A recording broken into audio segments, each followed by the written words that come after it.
But you know what? I've actually got a joke here. Oh, Um, God. I hate. Does this beat my joke? No, it's not actually a joke. It's just something that I observed. Yeah, when you're around somebody and they keep on telling you that you really talk a lot here through programs or through films. But one of my friends that we watch silly together sometimes, yeah, and she was like, you know what, Shills, you really talk through programs, and I'm like, no, I don't. I have no interest. I'm on my phone. So anyway, so I went to my mum's, and then she was just talking and talking, yeah, and I just had to say, Mom, listen, let's just watch. Yeah. But my mum is telling me what's happening in the film, and she's also asking me what's happening. First of all, I didn't put the film on, you did. Secondly of all, I haven't watched it. We're both watching it together. So why are you asking me what's happening? I'm It's sorry, Phil. been... This reminds me of that morning we went to when we went away last summer in the hotel, and I'm trying to sleep because I'm heavily pregnant, and I'm trying to sleep, and Shilla's just telling me, just talking to me early in the morning, like 6 o'clock, 7 o'clock in the morning, when we're on holiday, we're on break, and you're just talking. But okay, I wake up early. I wake up at about 6. Oh my So my God. body is set to wake up early. Michelle doesn't actually understand why I wake up so early or how I wake up so early, knowing how much I do. Just talking, wake up early in silence. That's all I ask. Somebody's going to agree with you right now, man. And I'm so just angry. Wake up in silence. I'm so angry that you said that out loud. There's somebody out there. It's yes! Please, let us know. Let me know. Someone talk to me. I'm tired. No way. Listen, but Michelle, yeah, tell the listeners what I was reporting to you that early morning. To be fair, it was Chadwick Boseman's passing, which was, interesting to know. But there was the time when you were doing your driving lesson. Don't let the people know that I've been banned from driving before, man. And this girl, you're just talking, just telling me nonsense, and I'm ignoring you, and you're still talking. Just talking. No, I went running that morning. I did a driving thing that morning. I told you that Chadwick had passed away. Okay, but why did you tell me I'm going for a run now? Bro, just in case you wake up looking for me. Get out of here. I was sleeping. She doesn't care. But when I don't respond to her phone calls, she's the first one to say, listen, are you doing suicide packs? On that note, let's get right into it. Michelle, you're rude, yeah. I'm never going to talk to you in the morning. I'm never going to give you any airtime in the morning. If we're catching a flight somewhere and you're oversleeping, I am going to get my own cab to the station, to the airport, and I'll be like, yeah, the just rule is... Yeah, I'll be like, in 2020, someone will talk to you. Tell me I can hold a grudge. You know me. I know. Yeah, let me watch I'm paid. I will prove a point. I will leave you in that hotel room. Let's start. Guys, good morning, and I hope you got your coffees on the go. The weather has been crap this week, so we've all really been stuck indoors, really, because it's been raining. But luckily, the restaurants opened up again. Yeah. So I know some people have been out into restaurants and eating inside. It's not a luxury I've yet experienced, but hopefully somebody out there is listening, and they'll make it happen. Hint. Anybody right about now? I know, right? I'm tired. Yeah, no, I've been entertaining at home, so I'm cool. But so this week, what we got for you? So this week, actually, we are just going to do, I think, like a nice little roundup. Here in the UK, we had we've come to the end of Mental Health Awareness Week, which was running from the 10th of May to the 16th. And as part of that, there was a really, really good documentary on BBC One, which was about Ian Wright and the effects. Right. Ian Wright. Yeah. So he completed a documentary on basically, I don't know the title. It was his upbringing that the documentary was covering, but I think the point of discussion or debate was that his experience of domestic being a child within a domestic violent led home. As well as the emotional abuse. I think he suffered emotional abuse at the hands of his mum. But that emotional abuse was because she was suffering from physical abuse. Does that make sense? So if I'm correct, because I watched it, but I was also working at the same time. But if I'm correct, I don't think Ian suffered from being physically abused. His abuse was more mental and emotionally abused by witnessing what his mum was going through. His mum actually suffered the physical abuse, and in that in turn led her to cause him to have emotional abuse, right? She said some quite horrible things to him as well. Yeah. She then acted out her pain and her trauma, actually. The words I was looking for. This is why you have to have somebody like Michelle on your team. That's all I'm here for. Just the words. When English fails you, Michelle, who's the walking thesaurus here, comes up and says, "No, Shilla, the word is trauma." Yeah. Go on. Like, this week you're not urban. No, I'm not. I'm being proper. Okay, this week you're proper. So I think in turn, the trauma she experienced, she then took it out on him through being verbally abusive towards him, and that then, tapped at his emotional well-being. And you see that play out throughout the whole documentary. Now, it's interesting that he has a brother. I forgot his brother's name. Unfortunately, he's not a footballer, so I can't mention him. I don't know who he is. I think his brother's name's Mo. I know about his son. Yeah, maybe Morrison is his brother. I don't know. Was it Morrison? No, Maurice. Morris? Well, I think I remember it being Mo. I don't know. I don't know. Forgive me, Mr. Wright. I'll get it right at some point. He's got two brothers, Maurice and Nikki. Yeah. Nikki. I didn't even hear about Nikki in the documentary. Did you hear what I just did there? Forgive me, Mr. Wright. I'll get it right. At some point, I'll get it tight, and it will be all right. Oh my God. Someone tell us to stop. Is this thing on? Oh no, bravo, no. Okay, cool. We'll keep it moving. Michelle's killing my joke today. Like Mo was the older brother, and he had witnessed this before Ian did, and it's like it was interesting that they never spoke about it, but they both knew what was going on. And Ian referred to Mo as somebody that will kind of like protect him and shelter him from it, but they never had conversations about it. So it's like the unspoken. Yeah, it's the unspoken thing. Now, I'm sure you listeners know that mine and Michelle's background is in, social care. By now you should know anyway, if we haven't made it clear enough. If we haven't bored you to death with it, or Michelle hasn't bored you to death with it, because I don't really mention it. Trauma. You what? I said every week, trauma. No, but interestingly enough, that over the years that we've practiced, I don't know, Shell, for you, have you noticed that families don't tend to discuss about the trauma experience? Like, or what would be is you'll have one person that's willing to talk about it, and the rest want to ignore it and just like it didn't exist. And the person that wants to talk about it is normally viewed as the troublemaker. Yeah, massively. Why do you keep bringing up the past? Or over it. We're all in the same household. What makes you so special? Blah blah blah. And it's kind of like you're shut down. So, so what was your about that? It's like coping mechanism. So the people deal with trauma or deal with like big events in different ways.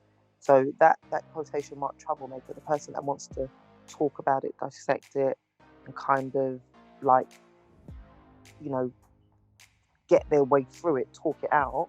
You understand? That's the way that they're trying to cope with what they've gone through. And then there's some people that just want to shut it away, and just kind of maybe pretend it didn't happen, or just hear no evil, see no evil, what have you. But it's different coping mechanisms, the way different people deal with it.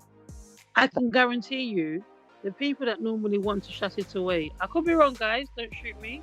And anybody out there that is actually a psychologist, please, no fakes, yeah? Like, legit psychologists, no fakes that are telling me that they've read a book about it. Please, real. I don't want to hear all these wannabes, yeah? Just people that know what they're talking about properly, yeah? Like, let me know, is it normally the person who experienced the trauma, yeah? Like, forget the person who's been impacted. But okay, so in this case, Ian Wright's mum, yeah? She's the one who experienced the physical abuse, possibly, I don't know if there was rape and or the rest of it, yeah? So she might want to forget what happened. So she might not want to talk about it because of the shame, because of the guilt, because obviously, it was a horrible experience for her. And then normally the perpetrator, because they're embarrassed of their behavior, or they don't even see it as if it was abuse. Abusive, So yeah. Yeah, they might just want to cut that part of their lives out. So then it's left to the people who were impacted by it. And between the relationship between the perpetrator and the victim, I don't really like using the word victim because some people don't consider themselves as victims, do they? They say survivors, right? Mm. But for the purpose of the podcast, I'm just going to say victim at this part.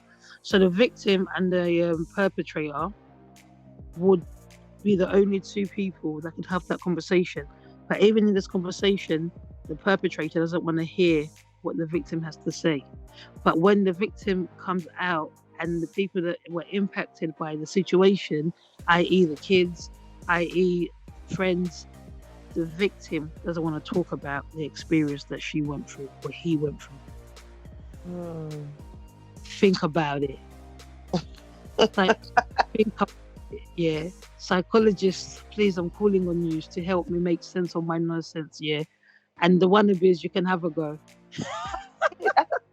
Interesting point. But then I would also say, if we think about, obviously, with domestic violence, it's now being inputted as... Say that word again. So with domestic violence, it's Say now... the violence again. Domestic violence. Remember at uni, there used to be a woman who used to say violence. The auntie class. You're an idiot, Shil. Domestic violence.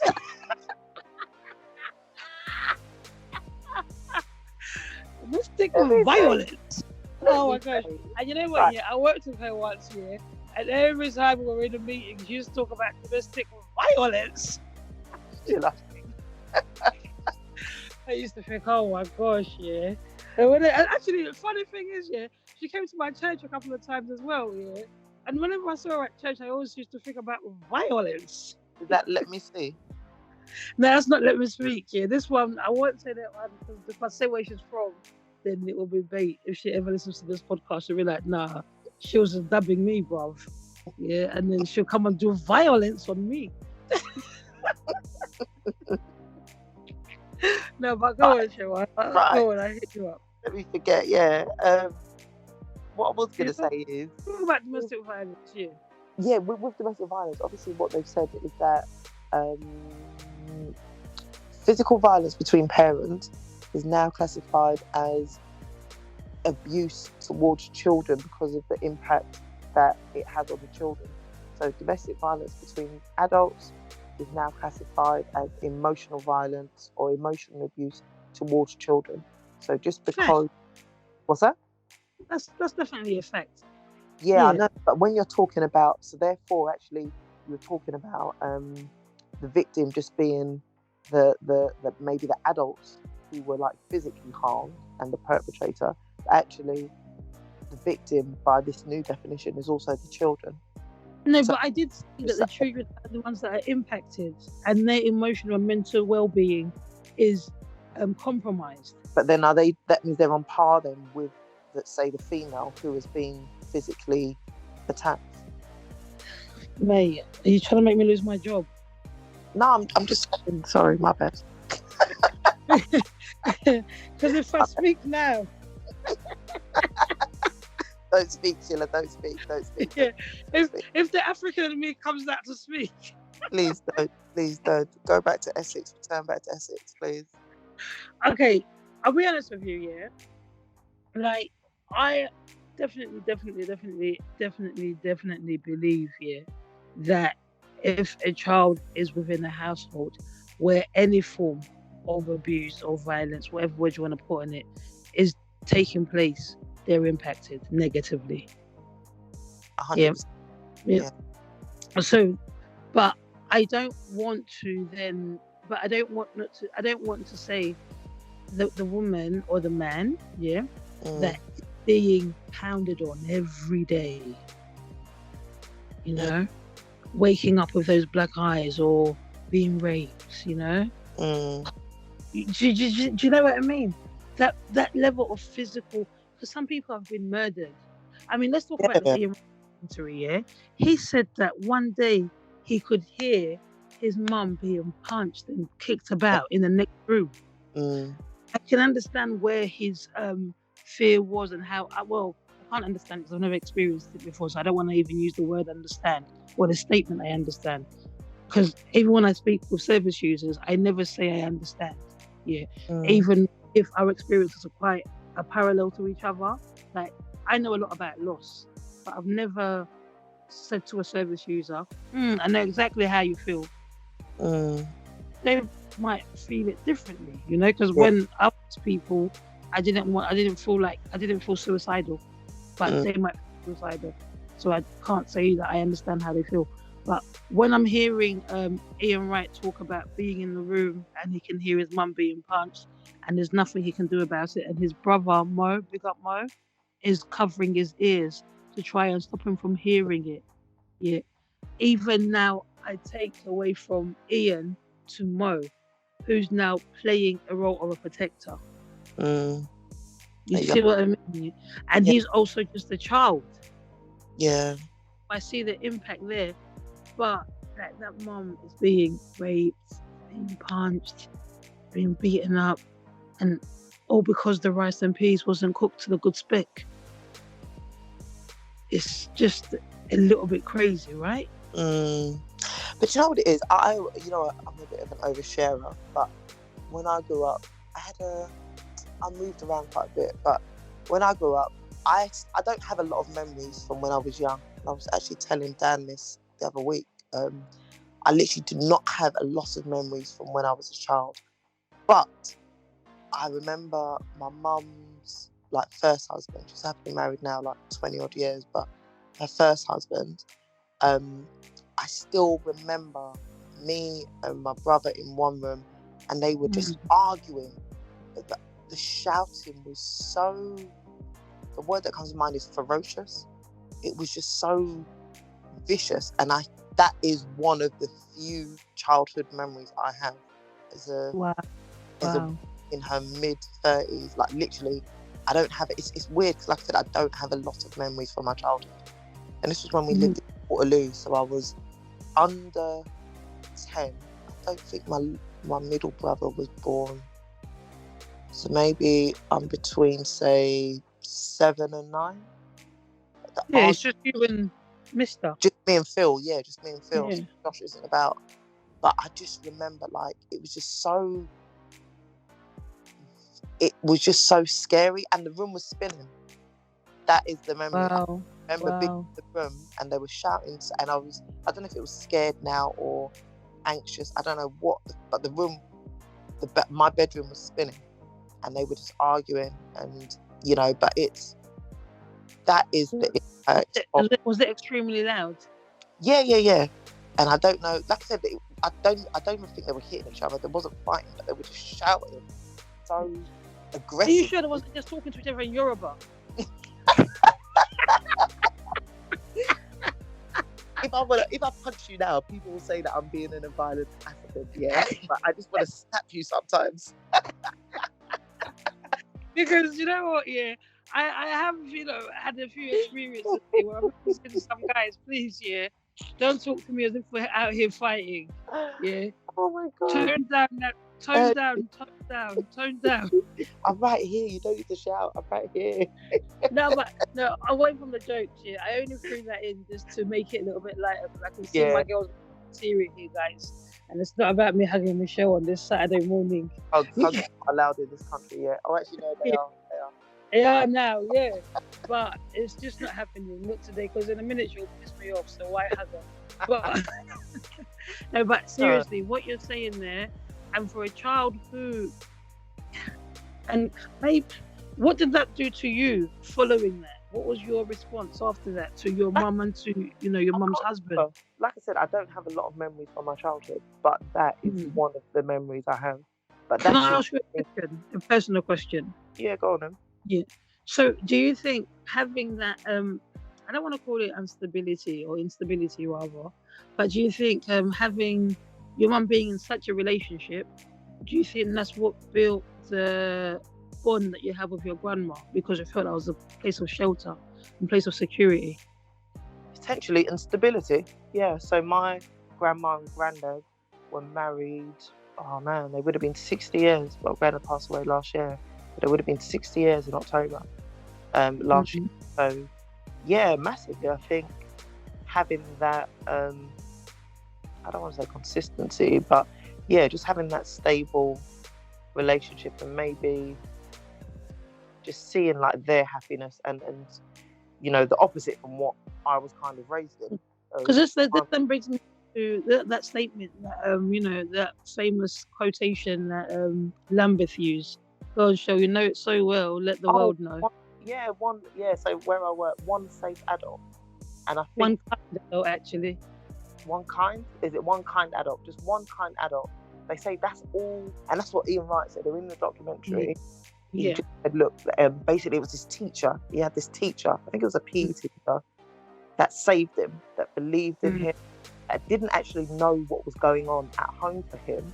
But he said that teacher was just his one safe or kind adult, and that he said he owes everything to this one teacher. And the man said, before you move forward, did it ever go and drop him $1 million? Because I know Ian Wright made millions. No, at one point. In the documentary, it was really sad actually. So I don't know if you saw in the documentary when they showed a clip of when Ian Wright met this teacher again at a later date, and the first thing someone had told him that the man had died. And it's so sweet actually, because he was like, oh my God, Mr. whatever his name was, I thought you were dead. Someone told me you died, and he teared up, and it was just amazing. It was just, it was really, really sweet. What I was going to say? Yeah. I thought you were going to say, when he met his teacher, he was wearing a Man United t-shirt. Like, you're an idiot. and it had on it Eric Cantona. Yeah. Oh, an idiot. But your story sounds better. Well, it's not my story. That's the truth. That's what happened. It's the Ian Wright story. That's what happened. Do you know what? Any young person out there that have touched or have influenced, when you make it big and you really make those millions, and you want to be saying I was the kind adult, say it with a check. Yeah, say it with some say dollars. It with a bank transfer. Yeah. I have a Monzo account. If I'm in your contacts, there's no problem. You can pay me quick. No, it's true. It's the one kind adult. It's the one kind person that you see. And I think, sometimes people take for granted the fact that they're influential. Yeah. Or they can change, they can make impact. And, it could be from anywhere though, innit? It could have been a teacher, it could have been a youth pastor, it could have been a youth leader, it could have been a community-based worker. Do you know what I mean? It could have been anybody. But looking at this and you're seeing this child's vulnerability or someone's vulnerability can make such a change. Because a lot of people walk around with bruises. I mean, we talk about this all the time. The hidden bruises or the hidden heartbreaks or, They said, do you know what was Googled the most in 2020? It was how can you hit someone and not leave a bruise? What? Yeah. Who's Googling this? Abusers. Yeah. Wow. This is why, guys, I keep telling you. How can you hit someone and not leave a bruise? Or where can you hit someone and it not be shown? I'm sure it was how can you hit someone and not leave a bruise? Yeah. Anyway, it doesn't apply to some people that are a different colour, so you can hit and the bruise won't come. Excuse me, black people bruise, you donut. How? Where? They go purple. I bruise, Shilla, and I'm dark skinned. Sometimes, yeah, just because you live in Surrey, it doesn't mean things are happening that way. Yeah. Dan bruises, I understand, yeah. What? The boys bruise, I understand, yeah. You will unless I'm really going hard on you and giving you black eyes, sis. Yeah? I bruise, Shilla, and I'm darker than you. Someone educate your friend. I'm tired of educating you, Shilla, please. One of Shilla's friends, please talk to her, tell her. This is just like the colours thing last week. Someone tell her. Oh my God. I got told about that, by the way. I know you did. I know you did. Yes, he messaged me as well. Yeah, he said, thank you. Like, no. And somebody else said, no, that's not right. It's not. Come on. Anyway, we'll digress here. But I don't know. Okay, I'm not saying black people don't bruise, but black people don't bruise to the point that whites or Asian people bruise. The lighter the skin, the more visible the bruise might be. So I'm assuming whoever's Googling this is not trying to beat Michelle up. So I know, Dan, you're safe. Dan's not in that number of people. Sometimes I've had enough of Shilla. Sometimes I've had enough of you, Shilla. Don't worry about it. Sometimes I had enough of a lot of people, but you know what? I got to keep living. Yeah. Until I get other means of living my life, here I am. God. No, but I'm actually away from the jokes. I'm actually quite surprised about that. I know. You ever seen that film, Single White Females? No, I don't watch TV like that. That film's a classic, yeah. It's giving me them kind of vibes. This thing that you're talking about with people being googling that kind of stuff, or those kind of people that were googling things like how to escape from a tree chase. You know? What the hell? What do you mean? Oh God. That's what people are listening to mad stuff out there, isn't it? Yeah. I'll say no names. Right, we have stupidly digressed, yeah? Yeah. Bring us in. So I think one of the things that we were going to look at, which we haven't, which was about actually, number one, how do we deal with trauma? I think we have touched on that a little bit, but as well, like the consequences of unaddressed trauma. And if we're talking about how to deal with trauma, yeah, the first thing that you've got to recognize, everybody deals with it differently. Yeah. And like if you've gone through a trauma, don't think that you see somebody who's experienced something that's similar to you and think what they did to overcome or to manage or to address the trauma will work for you.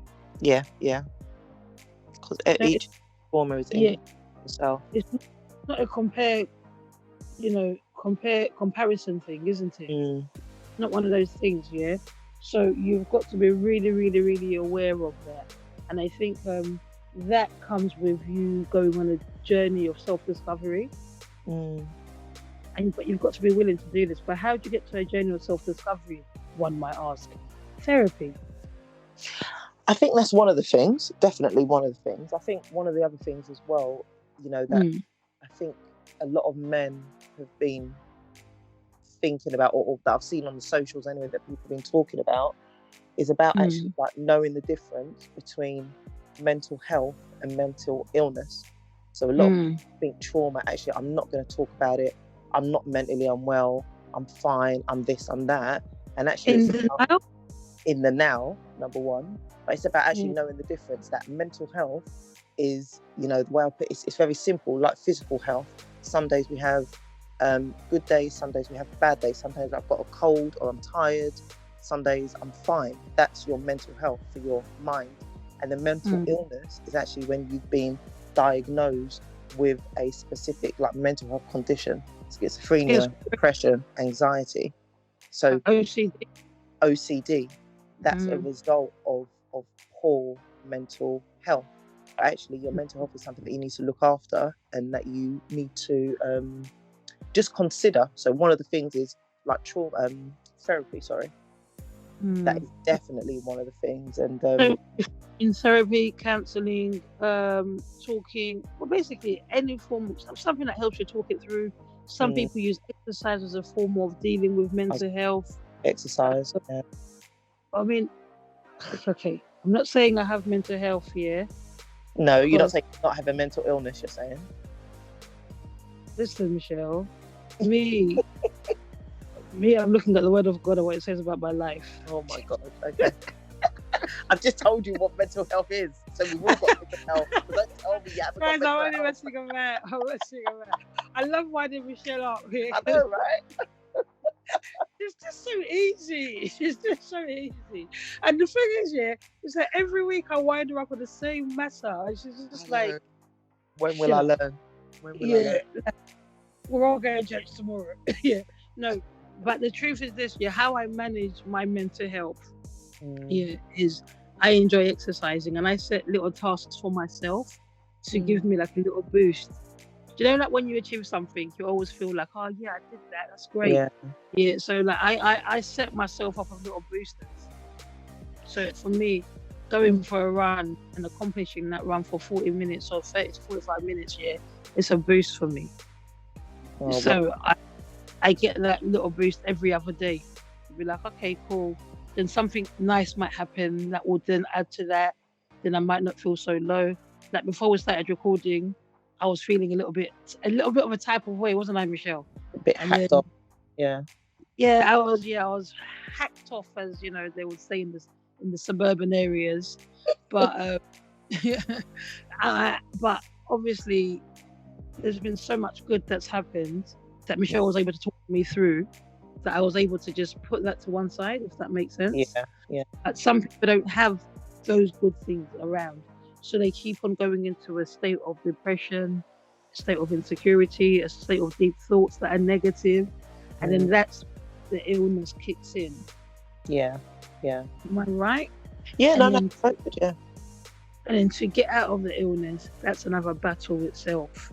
And I know people read things like on memes or Instagram memes like if all you did today was wake up and showered or put your jump or just sat up, if all you did today was walk to the bathroom, you've done well.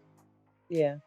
And I believe in that stuff, because when you're in the place of like, one day I'll share with you guys when I went through something that challenged my mental health and could have possibly been a mental illness. I remember saying to one of my best friends, still one of my best mates now, I said, I'm depressed, And it was just so like, Shills, you're depressed.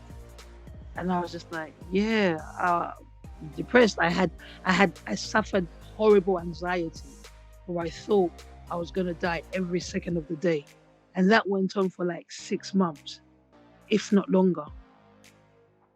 I couldn't be left alone. Seriously, guys.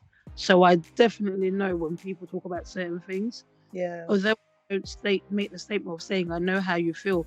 In the back of my mind, I'm like, oh my gosh, I went through that. Oh my gosh, that must be such a horrible thing to be going through. Because even though everybody else is telling you something, but that stemmed off something else. That has stemmed off like, do you know what? Yeah, I was grieving my brother who had passed away like 10 years ago from that moment. Yeah. And then I was worried that I was going to pass away like he did. So the anxiety and the fear and the worry and that caused depression. It just caused so much. Then before I knew it, I couldn't leave the house. And every time I left the house, I had to be escorted or whatever. Thank God for like great friends and great family. But even with all that greatness around me, it was hard to get out. And now imagine with, let's use Ian Wright as an example, because I don't think that documentary highlighted that there was anybody close to him in his life like that, apart from that teacher who's outside the family. was able to help him. No, he nobody knew other than his siblings, and obviously the mum and the stepdad. Nobody knew what he was going through. And this is for a lot of people, you know. And like, guys, if you're listening and you've gone through something, I know it's not the easiest point to discuss or to talk about, but if you're listening and you've gone through something that you feel like, oh, I just talk to somebody about it, yeah. I'm not saying call me and Michelle, but because we might not be able to help you in the way. But if you want to contact with the podcast itself, yeah, you can, because we can then signpost you to agencies, are able to give you that room to speak, because a lot of things happen to people. A lot of people are going through depression.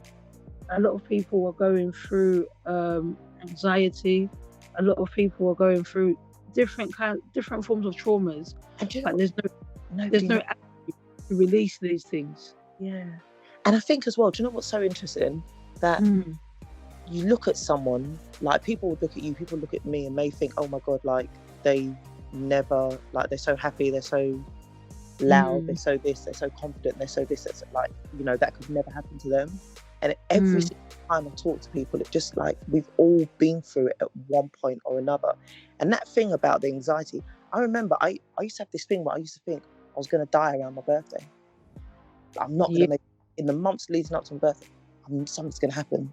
I'm going to die. I'm not going to, like, something's going to happen. And it's weird how you said how you deal with exercise and that helps you get out of your happy place. And I'm thinking, as much as I exercise, I hate it. I do enjoy exercising. But I think only recently, and I can even be honest and say in the last, maybe 5-6 months, what I've found that has helped my own mental health is actually religion, spirituality. And for me personally, like for you, obviously your exercise, but for me, actually going back to church and actually having that higher power, higher being to look at, focus on, just bring me back in. I think honestly, it's one of the first years, and last year to be fair, I had a lot going on last year, but I didn't think I was going to die for my birthday. Oh wow, that's interesting. Literally, from when I was a teenager, like when I was at secondary school, like I used to think, something's going to happen. I'm not going to make it. Oh. You know, if you're right now, we'll be clapping for you as a testimony. Thank you. Somebody give God the glory. Mummy Rose is punching the air right now. Yes. When that pastor takes the mic back from Michelle's testimony, somebody give God the glory. No, but you know what? It's interesting though, yeah. Spirituality. I don't know what people believe in. Whoever's listening, yeah. But spirituality does do something for you. Like if you. I mean, I didn't mention like, you know, my prayer life or whatever, because you're gonna say, oh, you do that all the time. But that's just like a basic thing for me. Like if I need to center myself, it's like, boom. When I feel like I'm going out of control in terms of my actions, my thoughts, I center myself with gospel music. That's something that always gets me together. And I clean a lot. People will say it's OCD, but I clean. If I'm going through something, I have to just first clean my flat. And I'll be like, yep, let me clean my flat. I'll clean my flat. Then I'll take my car to the car wash. Then it's just like, yep, everything around me is clean. Possibly even wash my hair. Space, maybe about having that open space, that clean space, just to think about things. Yeah. These are all different coping mechanisms. And I think for the listeners, this is just us just sharing actually from the, you know, there's no one size fits all. Like you just do whatever you need to do. Like Shill's in her gym is like literally that is like the worst. That's the last thing I want to do when I'm going through it. But that's what works for her. And then something a bit different for me. So it's interesting. Yeah, I think we had said before that don't look at somebody else's coping mechanisms and think they went through that, something similar that I'm going through. This is what they did to get through it. There's something that is for you. And you know what? Some days it might be the running. Some days I just need to stay at home and just clean the flat out again. Yeah. Some days it's just, you know, reading my Bible or reading a good book. Or some days it's just switching off here and literally watching Netflix and chilling. Even though the next day I'm going to regret it because I feel like what a wasted time of life, yeah. And this isn't the worldly Netflix and chill. This is honestly Netflix and chill. Yeah. Oh my God, please, yeah. Please. Oh my days, disclaimer. Oh, Shell, you got my back. This is why you're my friend. Some friends will just let me keep going as if like I'm one of them. Oh man. Or even, you know what, yeah, if you can find people or a person, yeah, that you can be around and feel that you don't have to say nothing, you don't have to talk, or if you speak, you're going to be heard and not shut down, that's a good place to find yourself in, you know, and the company we keep. Now, you know, in ending this, I think you look at, it's looking at the footprint of your mental health, isn't it? Yeah. It's looking at the footprint of what you've done or what has caused you to encounter trauma. Because like Michelle said and pointed out, everybody has mental health, but not everybody has a mental illness. Yeah. So you might look at your footprint and say, how I'm going now, is this a form of mental health or is it a form of mental illness? Do I need to be spoken to? Because you look at the fact of, I think Ian Wright made mention of something. With all the success he had on the football pitch, he was still battling things within his adulthood. Yeah. So he was worried about how he was going to raise his kids. Yeah. And I think if you look at Ian Wright, for those that know Ian Wright, he was like a terrorist. He was like really angry, really angry, really aggressive on the pitch. And some will say maybe that's what got him to be, you know, one of the greatest, whatever position he plays in. But, you know, emotionally, he wasn't regulated. And actually, that is definitely as a result of what went on, the unresolved trauma. He said that in the documentary as well.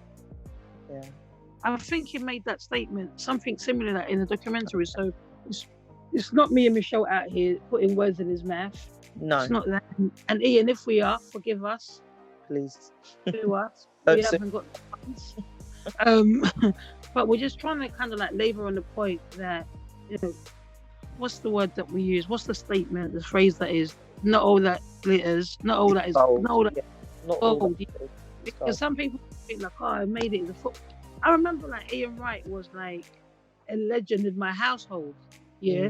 There was not one day we didn't hear something about Ian Wright. I'm sure like my brother had like an Ian Wright shirt, like football shirt. A couple of them, yeah. He was his favourite player. My mum still knows Ian Wright right now. Do you know what I mean? Oh, really? Like, right. Yeah. It's just like, and she won't be able to tell you any other footballer apart from maybe Ronaldo and David Beckham. But Ian Wright, forever known. Yeah. And all that time growing up as a kid, I had no idea what his experience was. Exactly. You know? And, you know, maybe that experience that, and you know, some people have been through such trauma, yeah, it just sometimes can give you the drive you need to make a better life for yourself in terms of wealth, maybe. But it still doesn't take away from the impact of the mind. If we want to go deep, about impact of the mind, let's look at Michael Jackson. Yeah. Well, a lot of these famous people, Robin Williams. Yeah, Robin Williams, the one who committed suicide. Yeah. Amy Winehouse. Amy. And that was suicide drugs. But, you know, if you look at, you know, how come there is such, and I don't know if it well, in my perception, a lot of these rich and famous, they've got a massive drugs issue. So what is it? You think that they've got it all, but they still feel the need that they need to escape from their reality with these substances. For what? Yeah.